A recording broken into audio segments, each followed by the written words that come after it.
Hey there, and welcome. Have you ever had a Linux app just crash on you and you're left scratching your head wondering why? Or maybe you needed to figure out exactly who logged into a server and when. Well, the answers to those questions are almost always hiding in your system's logs.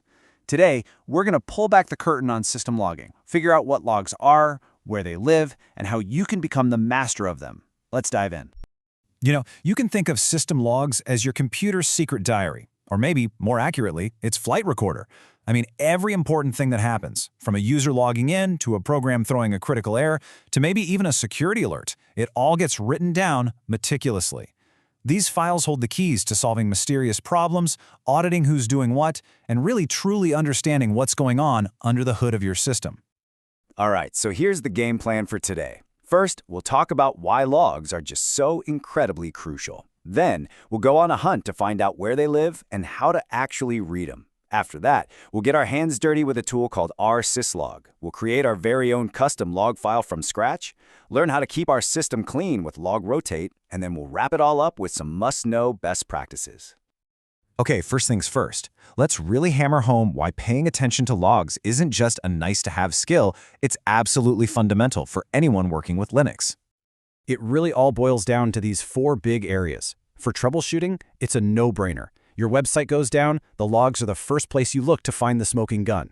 For security auditing, they're your digital watchdog, keeping a record of every single login attempt, successful or not. For performance, they can help you spot a runaway process that's hogging all your memory. And finally, compliance. In a lot of industries, keeping detailed logs isn't just a good idea, it's actually the law.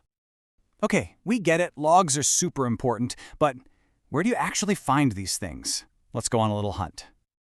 Okay, you're going to want to remember this one. On pretty much any Linux system you touch, the main hub, the grand central station for all your logs, is going to be the var log directory. If you're ever looking for a log file, this is always your first stop.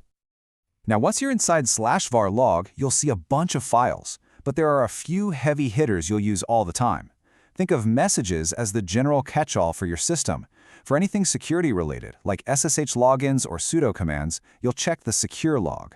Mail log and cron are pretty self-explanatory. They handle mail and scheduled jobs. And then there's dmesk. That's a really cool one. It holds all the messages straight from the Linux kernel from the very second the system starts booting up. So, you might be wondering, what's the magic that actually creates and sorts all these log files? Well, on most modern Linux systems, that magic is a service called rsyslog. It's basically the traffic cop for all the log messages flying around your system, telling each and every one of them exactly where to go. And the real beauty of rsyslog is how simple its rules are. Seriously, it all comes down to this one structure. Every rule has just three parts. The facility, which is where the message came from. The priority, which tells you how important it is. And the action, which is simply what to do with it, like write it to a file. Where it's from, how important it is, and what to do with it. That's it. So let's dig into that first piece, the facility. This is just rsyslog's way of knowing what part of the system sent the message. You can see we have standard ones for security, for the kernel, for mail, but the ones I really want you to notice are at the bottom, local 0 through local 7. These are left open on purpose, reserved for you to use for your own custom applications and scripts, and we're going to use one in just a bit. Next up, we have the priority. You can just think of this as the severity level, telling rsyslog how urgent a message is. It goes all the way from a harmless little debug message, which you'd use for development, all the way up to a merge, which basically means your system is on fire and you need to drop everything. This is so powerful because you can tell rsyslog to, say, write everything to a file, but only send you an email if something is crit or higher. All right, that's enough theory. Theory's great, but let's get our hands dirty and actually see this in action. We're going to create our very own brand new custom log file. And it's a super simple four-step process. First, we'll add our new rule to the rsyslog config file. Second, we'll restart the service so it sees our changes. Third, we'll use a handy command line tool to send a test message. And finally, we'll check our new log file to make sure our message arrives safely. See? Easy. All right, let's do it. This first command adds our new rule to the main config file.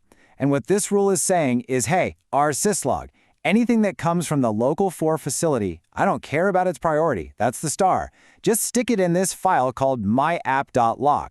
Then the second command just restarts the service to make our new rule active. Okay, rule is in. Now how do we test it? This is where the logger command comes in. It's this awesome little tool made for exactly this situation. We're telling it to create a new message, tag it with our local for facility and an info priority level, and then just send it off into the system. Our new rule should be sitting there, waiting to catch it. And now for the moment of truth.